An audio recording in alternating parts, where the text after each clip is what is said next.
The Church and Education.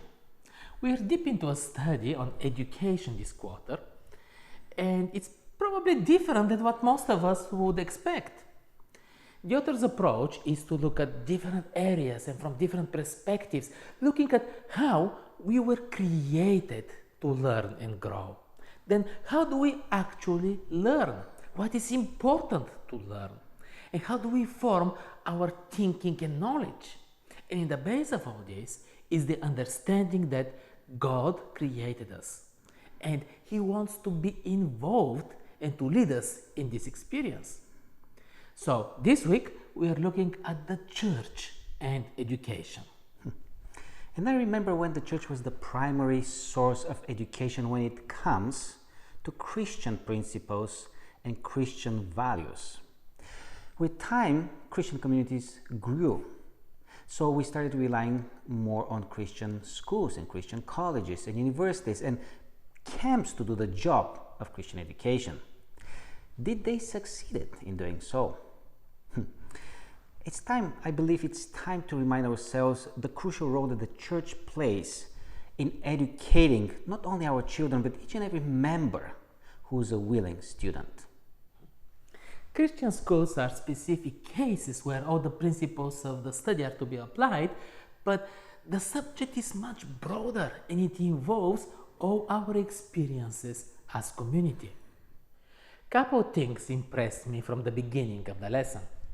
The author says that if the church is to be a place for education, it must provide a space for genuine dialogue to occur. This is huge. Unfortunately, I don't think that most of our churches are there yet, but we need this badly, now more than ever, to have a space for genuine dialogue without fear, labelings, or intimidations. And the other point was about true Christian education, and that it's about people. I think that we miss this too often. Doctrines, theology, practices, all important. But first and foremost, people. Not only the ones doing the right things or the ones acceptable to me, all people. Seeing the brother and the sister in the stranger's face, the lesson said. I see the importance of church just second in line after the family unit when it comes to Christian education. For example, there we learn first and foremost about inclusivity. Everybody is welcome as they are. No judgment and no prejudices that are driven by cultural or social biases should stand on the way, should be an obstacle when developing relationships within. We learn the same principle in the family unit too, where it's based on the same blood or on the same family lineage. However, when we step out in the realm of society, how do you learn something like that? How do you practice it? How do you live and breathe equality and inclusivity? The church represents a united body where we practice, where we do life together. As such, in unity, we learn to overcome differences and preconceived notions about each other. To live as light in the darkness that surrounds us. To live as disciples of Jesus. To seek the truth.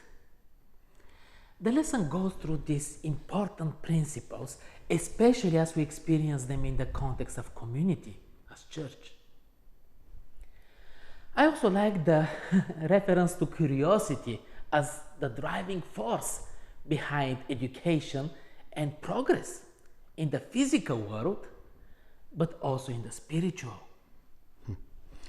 Yes, there are those that we mentioned and many more other benefits that the church cannot be replaced for when considering Christian education.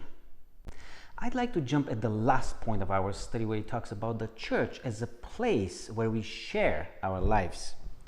The first century church quickly learned that the gospel is best lived out in a community, in small and big groups, singing together, praying together, praising together, sharing personal struggles and hurts, bringing stories of healing and stories of spiritual growth, simply doing life together. If we neglect to be part of a community life, our education as Christians smolders, vanishes in the noise of life, isn't it so? And we become lukewarm. So, do we want our community back? Do I want to responsibly contribute to the building of my fellow Christians? We can learn about the gospel, but to experience it, we have to live it in a community. We will continue next week with the lesson Education in Art and Science.